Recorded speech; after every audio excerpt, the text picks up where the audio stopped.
Well, welcome back and thanks for staying with us.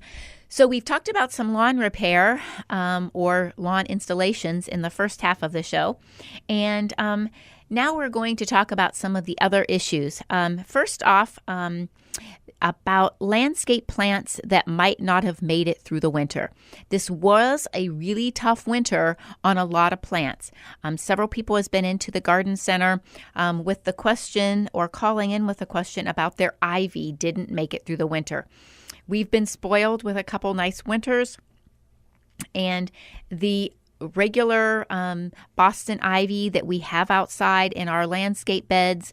A lot of people have them on banks to act as a ground cover. It did not make it through the winter, or it's looking really peaked right now. So if you are in that situation, you can cut it back, all the dead. If you come to some green and you think it's enough to try to save it, of course, that's the route you should go and do a good fertilization. Ivy likes an acidic soil, so you're going to want to use Hollytone on it. And maybe a little bit of a starter fertilizer.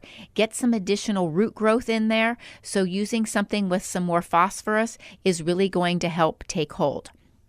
But if you had, let's say, boxwoods that didn't make it or roses that didn't make it, and you're pulling them out and you're putting new plants in, I'll let you know we do have landscape plants coming in and more perennials and trees coming in at the beginning of this coming week.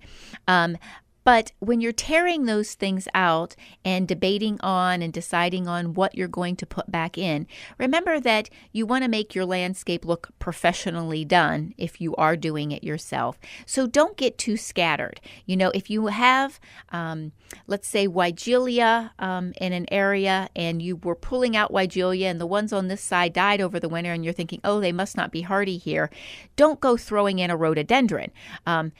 The conditions that each one likes are totally different. The sun amount that they like are totally different. So you want to make sure that you're getting the right kind of plant for the area, but also that's going to give you good balance and good landscape decor along with all of the other factors it's factoring in. So what we ask you to do is call your local landscape designer, or you can call the garden center and we will help you. It's best for you to bring pictures to us or schedule a consultation for us to come out and we can walk through your landscape with you and help you decide what new plants you should put in and how that renovation should take place.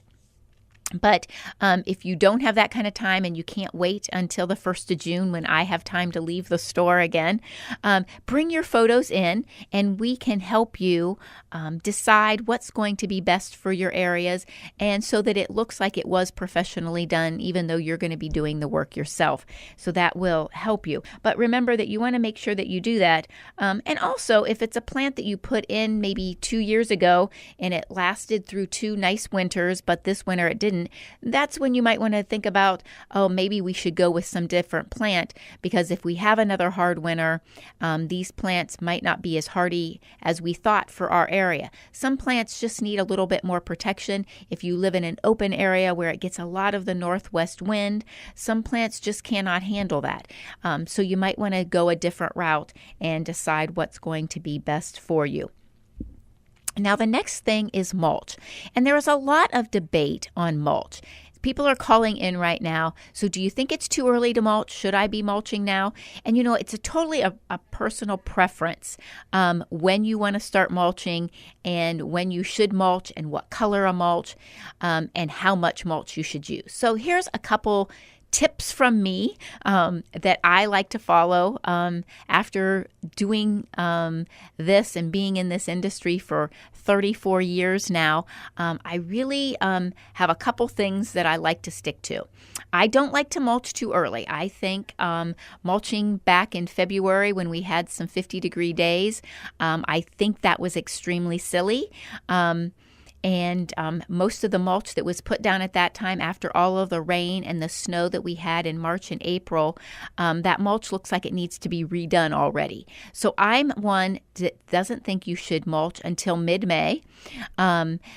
And the other thing is, should you wait until all the seed pods from like the maple trees fall and the cottonwoods all fall? I say probably yes. If you live in an area where you know that they blow away easily, you could go ahead and mulch now. But a lot of times it's a little bit best and easier on you and not as much work to wait a couple more weeks and then put your mulch down. So I recommend putting down your mulch at 3 inches. That's going to help retain moisture, and it is also going to help with weeds.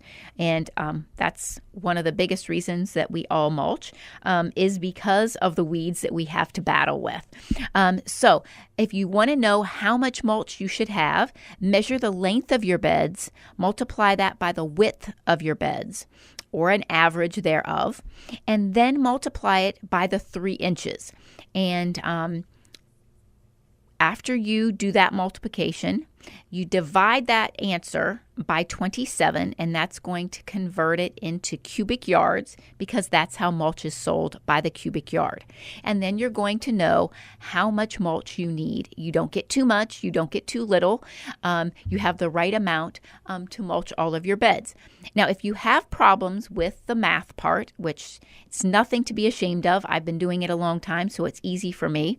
But if you do have problems with that, what we tell everyone to do is just measure the length of your beds and the width of your beds and bring us those measurements. Then we will do all of the math for you, calculate it out, and then you will know how much mulch you need. Now, some people say, I mulch every year, so I don't want to put 3 inches on. So if you do mulch every year and you want to go to 2 inches, that's fine. But a good rule of thumb is every 3 to 4 years, you should rake off all the excess mulch anyhow before you mulch again, so that it don't build up and get crusty around your plants, because that is a sure way of choking out your plants and getting them to get some crown rot. It suffocates them, so you want to get that mulch away and keep it away from the crown and the base of the plants. You can get it right up to them, but you don't want it going up the sides of the trunk or the stems. When you are doing around a tree, right to the bottom of the tree is fine. And it is definitely the 3 inches is going to help you control the weeds. But again, every 3 to 4 years, pulling that mulch away, putting it in your compost pile is going to be best for your plants. And you will love it by putting down the 3 inches, and it will control weeds. It's going to retain moisture for your plants, and it also helps your plants pop. We sell 2 different colors. We sell the all natural dark brown double ground, and we also sell black hardwood double ground also, but it's dyed black. And people will ask, well, what color should I use? And it is totally a personal preference on what you should use, what looks right with your house. If you have a gray house and black shutters, I think black mulch would probably look best for you.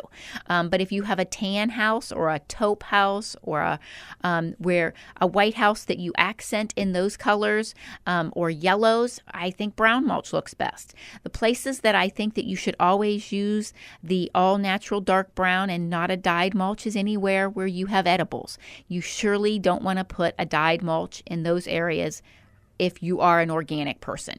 So those are just a few things to keep in mind there when it comes to mulch. And you can please give us a call and we will help you at 330-455-5997, and we'll help you get all of your mulch questions answered and all of the math so you get the right amount of mulch also. The next question we had was, what are the trees that are blooming right now with a big dark pink pinnacle-shaped flower? And those are red horse chestnuts that are blooming like that right now. They are a beautiful plant when they're blooming. The unfortunate thing is they don't bloom a real long time, but None of our ornamental trees in Ohio bloom for an extended period of time, but they are just starting to bloom right now. I saw several posts on Facebook, and we've had a couple calls in where people have seen them and they wanted to know what they were. So that's what those trees are the red horse chestnut, and they are very spectacular. They are also a great hummingbird drawer. And the hummingbirds are just coming back into our area right now. And they are one of the first things that they're drawn to because it is big and it has a lot of the nectar that they like. So that is a great way to draw the hummingbirds to your area early in the season, is to have a red horse chestnut.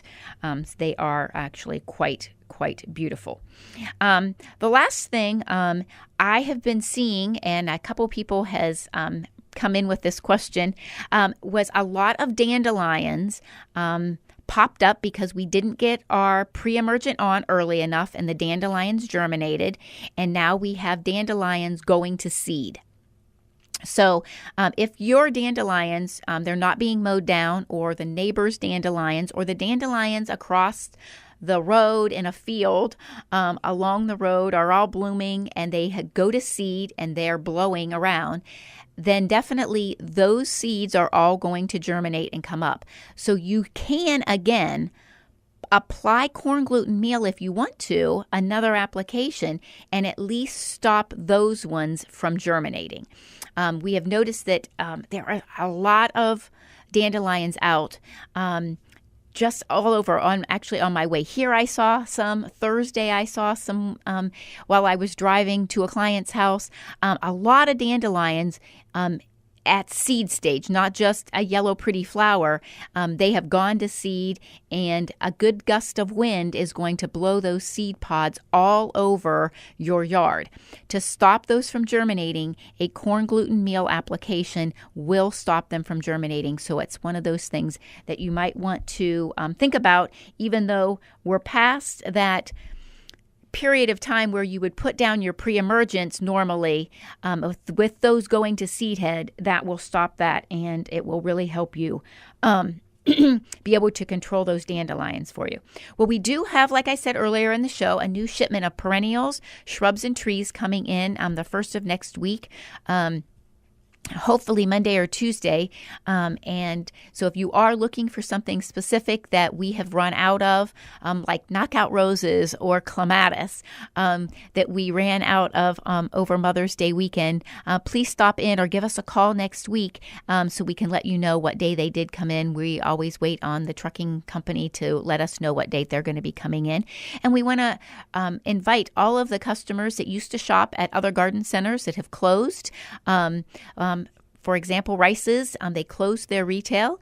And so if Rice's was your place to shop, we're very close to where Rice's is located, but they only landscape now.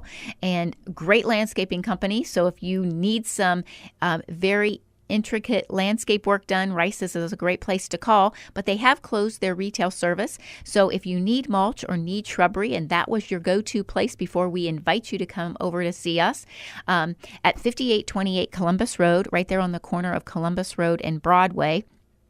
And you can give us a call at 330-455-5997. We would love to help you out. If you have questions, please give us a call, and we will be right back with you right here on the Light 95.9 next Saturday morning at 8 o'clock. Have a blessed week.